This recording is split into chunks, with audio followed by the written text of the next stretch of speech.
नमस्कार बंधुरा आज के शीतर सब्जी सीम और मूलो दिए मसुरिर डाल करे देखाबो। तार जन्य एखाने निये निয়েছি 1 কাপ मसुरिर डाल। আপনারা আপনাদের প্রয়োজন মতো ডাল নিয়ে নেবেন। এবার আমি প্রথমে কি করব, ডালটাকে ভালো করে ধুয়ে নেব। এই ডালটা আমি মসুরির ডাল দিয়ে করছি, আপনারা চাইলে মুগ ডাল কিংবা মটর ডাল দিয়েও এই ডালটা রান্না করতে পারেন।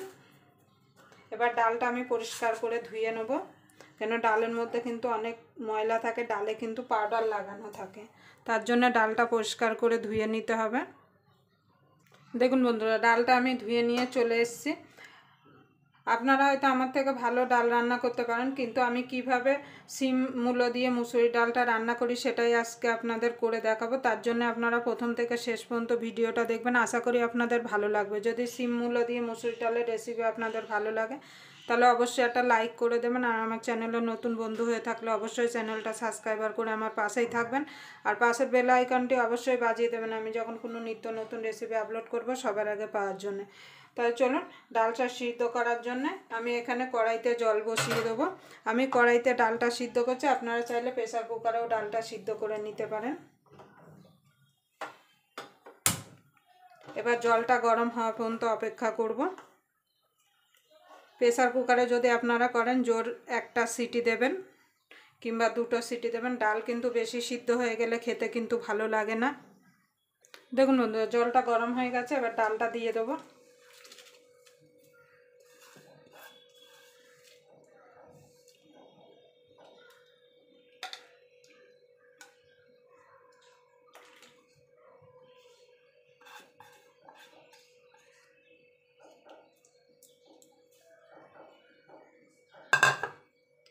আপনারা এইভাবে শীতের এই সবজি দিয়ে একবার এইভাবে মুসুরি ডাল কিংবা মুগ ডাল করে দেখবেন, গরম ভাতের সঙ্গে খেতে কিন্তু অসাধারণ লাগে।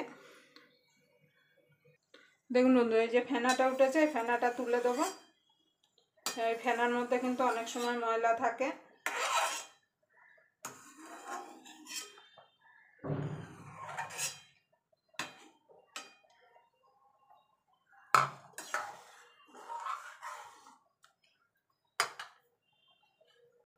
দেখুন বন্ধু, ডালটা প্রায় সিদ্ধ হয়ে এসছে।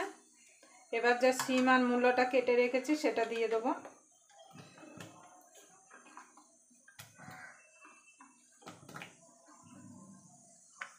এবার ডালের সঙ্গে সিম আর মূলোটা সিদ্ধ করে নেব। দেখুন বন্ধু, ডালটা সিমটা আর মূলোটা সিদ্ধ হয়ে গেছে। এবার দিয়ে দেবো নুন আর হলুদ।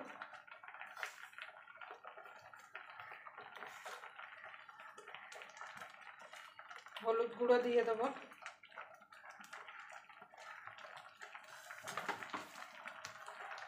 দিয়ে ভালো করে মিশিয়ে নেব।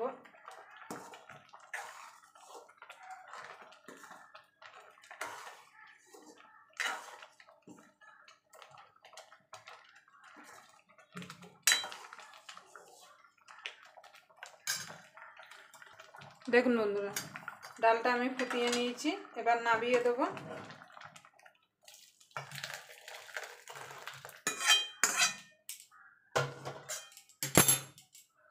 কড়াইতে সামান্য একটুখানি গরম জল দিয়ে দেবো। আপনারা যদি ডালে জল দেন তাহলে অবশ্যই জলটা গরম করে দেবেন, তাতে কিন্তু ডালের স্বাদটা খুব ভালো আসবে। আর যদি ঠান্ডা জল দেন তাতে কিন্তু ডালের স্বাদটা একদম ভালো হবে না।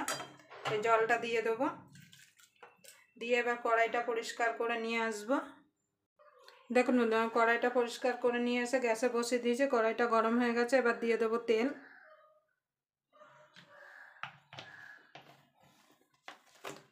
এবার তেলটা গরম হওয়া পর্যন্ত অপেক্ষা করব। দেখুন বন্ধু, তেলটা গরম হয়ে গেছে। ফোড়নের জন্য দিয়ে দেবো 4টে শুকনো লঙ্কা। লঙ্কাটা একটুখানি ভাজা ভাজা করে নেব।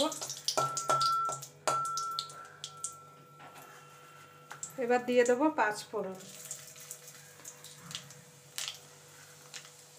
এই ডালটাই কিন্তু 5 ফোড়ন দিলে কিন্তু খেতে ভালো লাগে।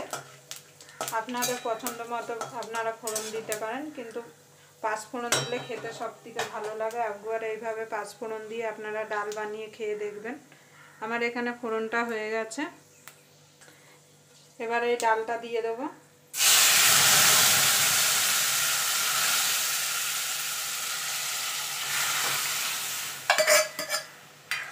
দিয়ে এবার ডালটাকে আমি ভালো করে ফুটিয়ে নেব। ফোড়ন দেওয়ার পরে ডাল যত ভালো করে ফোটাবেন তত কিন্তু ডালের স্বাদটা ভালো আসবে। আপনারা নুনটা অবশ্যই চেক করে নেবেন। আপনারা চাইলে ডালে চিনি দিতে পারেন, কিন্তু আমি চিনি দেবো না। দেখুন বন্ধুরা, ডালটা ভালো করে ফুটে গেছে। নামানোর আগে দিয়ে দেবো 2টো কাঁচা লঙ্কা আর খানিকটা ধনেপাতা।